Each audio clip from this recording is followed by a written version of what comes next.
அனைவருக்கும் வணக்கம். இப்போ நம்ம இந்த வீடியோவில் 5ஆம் வகுப்பு தமிழ் பாடத்தில் டேம் 3ல் இயல் 2 நீதியை நிலைநாட்டிய சிலம்புங்கிற நமக்கு உரைநடை பகுதி கொடுத்துருக்காங்க.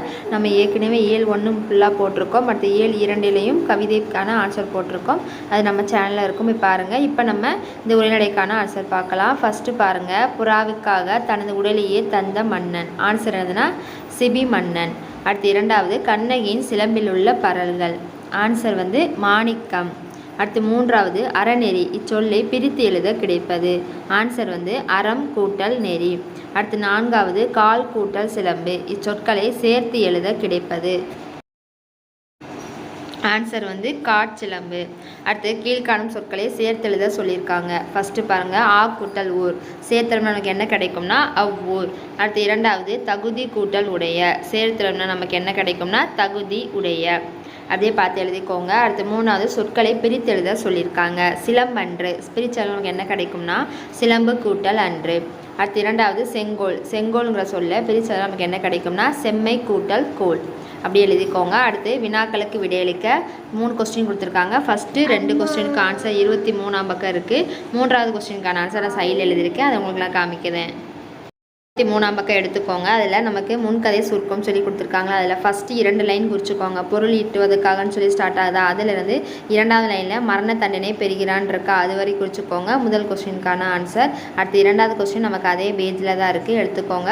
அதில் கீழே லாஸ்ட்டாக கண்ணகின்னு சொல்லி ஒரு கொடுத்துருக்காங்களா, அதில் நான் சொல்கிறது அப்படியே எழுதிக்கோங்க. ஃபஸ்ட்டு ஒரு புறாவுக்காக சொல்லி ஸ்டார்ட் ஆகுதா, அதுலேருந்து குறிச்சிக்கோங்க. தனது உடலையே தந்த சிபி மன்னனும். மன்னனேன்னு இருக்கா, அதை என்ன செஞ்சுக்கோங்க, மன்னனும் எழுதிக்கோங்க. அடுத்து பற்றி நீ அறிவாயன் இருக்கா, அதை எழுத வேண்டாம், அதை அடிச்சிருங்க. மன்னனும் பசுவின் கன்றை தேர்காலில் ஏற்றி கொண்ட தன் மகனையும் அதே தேர்காலில் ஏற்றி கொன்றானேன்னு இருக்கா, அதை கொன்றான் எழுதிக்கோங்க. கொன்றான் மனுநீதி சோழன், அது வரைக்கும் முதல் எழுதிக்கோங்க. அதுக்கடுத்து அந்த அவனை பற்றி அறிவாயான் இருக்கா, அது வேண்டாம். அதுக்கடுத்து நான் சைடில் எழுதியிருக்கேன் பாருங்கள், அதை அப்படியே எழுதிக்கோங்க. இத்தகைய சிறப்புக்குரிய மன்னர்கள் வாழ்ந்த நகரம் புகார் நகரம். அவ்வளோதான், அதை அப்படியே பார்த்து எழுதிக்கோங்க. இது 2வது கொஸ்டினுக்கான ஆன்சர். நான் சொன்னது மட்டும் எதுனா போதும், நான் அடிக்க சொன்னதெல்லாம் எழுத வேண்டாம். அடுத்து 3வது கொஸ்டினுக்கான ஆன்சர் சைடில் எழுதியிருக்கேன் பார்த்தீங்களா, அதை அப்படியே பார்த்து எழுதிக்கோங்க. பொற்கொல்லன் கூறியதை கேட்டு ஆராயாமல் கோவலனுக்கு தண்டனை அளித்ததுக்காக பாண்டிய மன்னன் அஞ்சினார். இது 3வது கொஸ்டினுக்கான ஆன்சர். அடுத்து நமக்கு கீழே சிந்தனை வினா கொடுத்துருக்காங்க. இப்போ அதற்கான ஆன்சர் நம்ம பார்க்கலாம். யானோ அரசன் யானை கல்வன் என்று மன்னன் வருந்த காரணம் என்ன? இதுதான் அந்த இதுக்கான ஆன்சர். சில சிந்தனை வினாக்கான ஆன்சர். இது என்ன செஞ்சுக்கோங்க, அப்படியே பார்த்து எழுதிக்கோங்க. இது புக்கில் இல்லை, இது அப்படியே பார்த்து எழுதிக்கோங்க.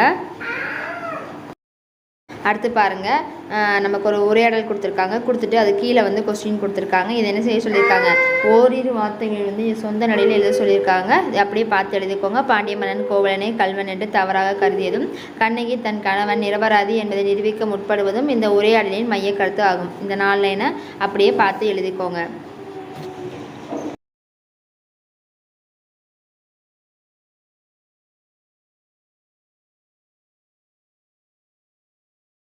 அடுத்து பாருங்கள், நமக்கு உரையாடலில் வண்ணமிடப்பட்ட சொற்களை சொல்ல கேட்டு எழுதுக. மேலே ஒரு உரையாடல் கொடுத்துருந்தாங்களா, அதில் நமக்கு ரெட் கலரில் கொடுத்துருப்பாங்க. அதை மட்டும் நம்ம என்ன செய்யணும், எடுத்து இந்த டேஸில் எழுதணும். அதே பார்த்து எழுதிக்கோங்க. கூறவில்லை பெருமை மிக்க கோவலன். அடுத்து மன்னனே பழியில்லா புரிகிறது பேசுகிறாய் மாசாத்துவன். மேலே நமக்கு ரெட் கலரில் கொடுத்துருப்பாங்க, அதை தான் நம்ம எடுத்து அப்படியே எழுதியிருக்கோம். நீங்கள் அப்படியே பார்த்து எழுதிக்கோங்க.